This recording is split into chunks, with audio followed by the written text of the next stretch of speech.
سب اٹھائیں گے ہاتھ انشاءاللہ. نعرہ تکبیر، نعرہ رسالت، پیغام امام حسین، خطیب اہل سنت، علماء اہل سنت، پہلے صدائے حق، مسلمانان شہر آباد، مدینۃ الاولیاء. نعرہ تکبیر، نعرہ رسالت. السلام علیکم ورحمۃ اللہ وبرکاتہ.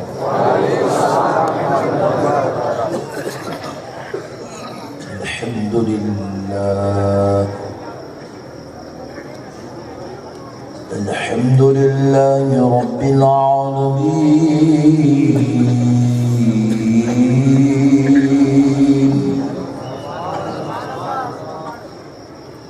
والصلاة والسلام على سيد الأنبياء والمرسلين،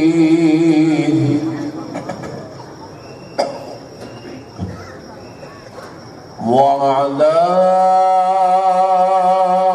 آله وأصحابه أجمعين الأكرمين.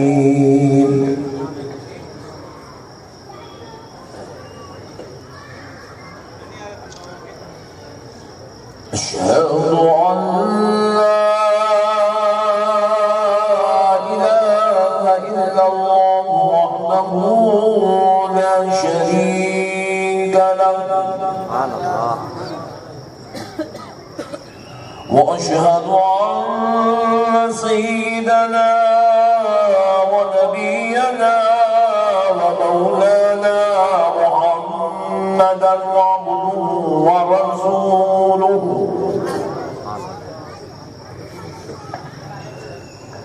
أما بعد، فأعوذ بالله من الشيطان الرجيم. بسم الله الرحمن الرحيم.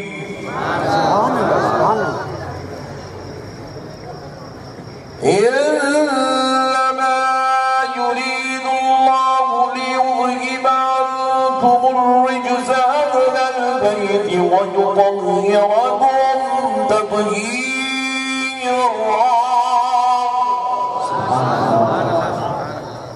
وقال الله تبارك وتعالى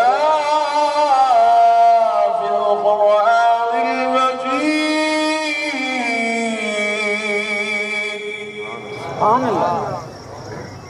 يا أيها الذين آمنوا استعينوا بالصبر والصلاة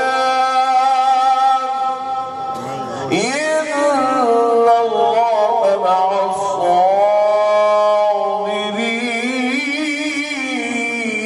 الصابرين. ولا تقولوا لمن يقتل في سبيل الله أموات، بل أحياء ولكن لا تشعرون. صدق الله العظيم. وبلغنا رسوله النبي الكريم، ونحن على ذلك لمن الشاهدين والشاكرين. والحمد لله والحمد لله والحمد لله رب العالمين. سبحان الله سبحان الله سبحان الله.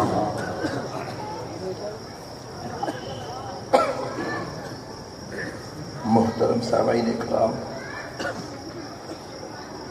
معزز بزرگ حضرات اور نوجوان ساتھیوں، بالخصوص اسٹیج پر جلوہ افروز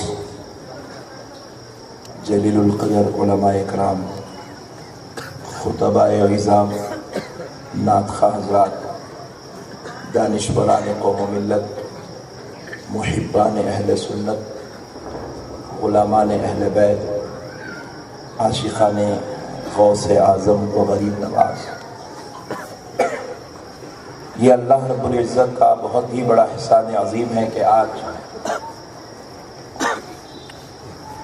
تحریک صدائے حق اہل سنت والجماعت اورنگ آباد شریف کی دعوت پر بالخصوص حضرت علامہ مولانا سید علیم الدین صاحب، حضرت علامہ مولانا ساجد صاحب اور دیگر علماء کرام، خطباء عظام کی بے پناہ محبتوں سے سرفراز ہو کر آپ عاشقان رسول کے درمیان حاضر ہونے کی توفیق اور سعادت نصیب ہوئی ہے، اور یہ تھاٹے مارتا ہوا ہزاروں کی تعداد میں اورنگ آباد میں ایک نئی تاریخ درج ہو رہی ہے، کیونکہ میں اورنگ آباد کو کئی مرتبہ آ چکا ہوں، اور آج عاشقان حسین کا اتنا بڑا مجموعہ اتنے بڑے اہتمام کے ساتھ دیکھ کر بے انتہا خوشی ہو رہی ہے کہ اللہ رب العزت کا یہ بہت بڑا احسان عظیم ہے کہ لاکھوں کروڑوں نجدی بدعقیدہ کوششوں کے باوجود بھی عاشقان رسول، محبان اولیاء، غلامان غوث و خواجہ ابھی بھی الحمدللہ پوری دنیا پر اپنا قبضہ جمائے ہوئے ہیں۔ پیارے بزرگوں اور دوستوں، قربان جائیں، آج اورنگ آباد کے اس بابرکت روح پرور جلسہ جو حضور سیدنا امام حسین رضی اللہ تعالی عنہ کے نام سے منسوب کیا گیا ہے، آج ہم انشاءاللہ تعالی اہل بیت اطہار کی وہ مقدس اور بابرکت عظمت پر روشنی ڈالنے کی سعادت حاصل کرتے ہیں، جس سے ہمارے قلوب اور ایمان کو تازگی نصیب ہوگی، اور انشاءاللہ تعالی آج جتنے بھی نوجوان دوست میری بات سمجھ جائیں گے، کیونکہ مجھے معلوم ہے جہاں کہیں بھی میں جاتا ہوں بیان کرنے، پورے ہندوستان میں یہی ماحول ہے کہ 80% لوگ مجھے جان کر سننے آتے ہیں اور 20% لوگ صرف مجھے فیس بک پر دیکھ کر آتے ہیں۔ تو جو لوگ فیس بک پہ دیکھ کر آئے ہیں، مولانا کو لائیو دیکھیں گے، ان سے میری گزارش ہے کہ بھائی آپ خالی لائیو دیکھ کر مت جائیے، لائیو سن کر جائیے، کیونکہ آج جو گفتگو آپ کے درمیان انشاءاللہ تعالی پیش ہوگی، جو بھی نوجوان، بالخصوص نوجوان نسل اگر میری بات کو سمجھ جائے تو میں سمجھتا ہوں کہ انشاءاللہ تبارک و تعالی زندگی میں کچھ بھی ہو سکتا ہے، مگر آج کی پوری بات سمجھنے والا کبھی بدعقیدہ وہابی نہیں بن سکتا۔ میں امید کرتا ہوں کہ آپ حضرات انشاءاللہ تعالی اس بات کو سمجھیں اور پھر کل جا کر دوسروں تک سمجھانے کی کوشش بھی کریں۔ پیارے بزرگ اور دوستو، قربان جائیں، اہل بیت اطہار کے مقام پر اللہ رب العزت نے کیا شان اور کیا رتبہ اہل بیت کو عطا کیا ہے۔ اللہ اللہ ان کے مقام پر ہماری جان قربان۔ اسی لیے بیدم وارثی نے بڑی ہی پیارے انداز میں ایک شعر میں مکمل گفتگو کی ہے، فرماتے ہیں بیدم یہی تو 5 ہیں مقصود کائنات، بیدم یہی تو 5 ہیں مقصود کائنات، خیر النساء یعنی حضرت فاطمہ، خیر النساء حسین و حسن مصطفیٰ علی، بیدم یہی تو 5 ہیں مقصود کائنات، خیر النساء حسین و حسن مصطفیٰ علی۔ پیارے بزرگ اور دوستو، اللہ کی رحمت پر قربان جائیں کہ اللہ رب العزت نے اہل بیت کو کیا بڑا مقام عطا کیا۔ ذرا غور کرنے والی بات ہے، نہ صرف آج ہندوستان میں صرف اہل سنت والجماعت ہے، بلکہ آپ غور کرتے چلے تو پتہ چلے گا کہ ہندوستان میں پوری 73 جماعتیں ہیں۔ کتنی ہیں بھائی؟ پوری 73 ہے۔ ہندوستان ایک واحد ملک ہوگا دنیا کے اندر پورے کیٹیگری کے لوگ آپ کو ہندوستان میں مل جاتے ہیں۔ لیکن پیارے بزرگ اور دوستو، ذرا غور کرنے والی بات ہے، کوئی جماعت والا بھی اپنے مولوی صاحب کے نام کے ساتھ جنتی نہیں لکھ سکتا۔ ذرا پیچھے والے آپ اگر نہیں بولے تو میرے کو ڈر ہوتا، لکھ سکتا کہ کیا ہے کہ کوئی جماعت والا بھی اپنے مولوی صاحب کے نام کے ساتھ، ملا جی کے نام کے ساتھ، امیر صاحب کے نام کے ساتھ، حفظہ اللہ تعالی کے نام کے ساتھ، اپنے شیخ صاحب کے نام کے ساتھ جنتی لکھ سکتا؟ نہیں لکھ سکتا، کوئی آدمی بھی نہیں لکھ سکتا، اور ہم سنی لوگ بھی نہیں لکھ سکتے۔ ایسا نہیں ہے کہ انہیں نہیں لکھا ہم لوگ لکھتے رہے، ایسا نہیں ہے کہ ہم بھی نہیں لکھ سکتے۔ آج تک ہمارے اتنے بڑے بڑے بزرگ چلے گئے دنیا سے، بڑے بڑے پیران کامل مرشدین اعظم چلے گئے، لیکن ہم ان کے نام کے ساتھ یہی لکھتے ہیں کہ رحمت اللہ علیہ لکھتے ہیں، پیر طریقت لکھتے ہیں، رہبر شریعت لکھتے ہیں، اور تاجدار اہل سنت لکھتے ہیں، مگر جنتی کوئی کسی کو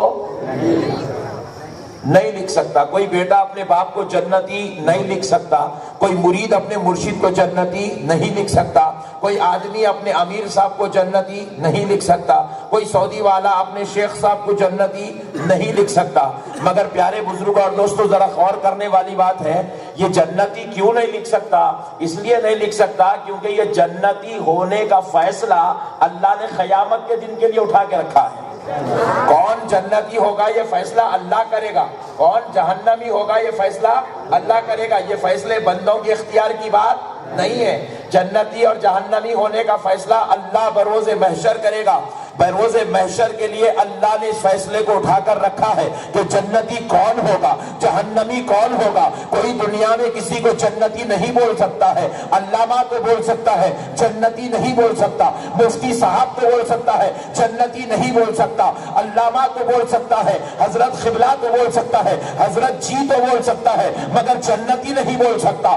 امیر صاحب تو بول سکتا ہے، جنتی نہیں بول سکتا۔ حفظہ اللہ تعالیٰ تو کہہ سکتا ہے، مگر کسی کے جنتی ہونے کا ڈکلیریشن اور فیصلہ نہ کوئی عالم سنا سکتا ہے، نہ کوئی مفتی سنا سکتا ہے، نہ جماعت کا کوئی بانی سنا سکتا ہے، نہ کسی جماعت کا کوئی ملا اپنی مسجد میں کھڑے ہو کر اپنی جماعت کے کسی بڑے کو جنتی نہیں کہہ سکتا۔ مگر اے سنیو، تم اپنی قسمت پہ ناز کرو کہ تم کیسے آقاؤں کے غلاموں میں پیدا کیے گئے ہو، کہ تم کیسے آقاؤں کی غلامی میں پیدا ہوئے ہو۔ کہ دوستو سنو، ہم کسی کو جنتی تو نہیں کہہ سکتے، مگر ہمارے حسین جب دنیا میں تشریف لا رہے تھے، ارے حسین کا مرتبہ وہ ہے، حسین کی شان وہ ہے، حسین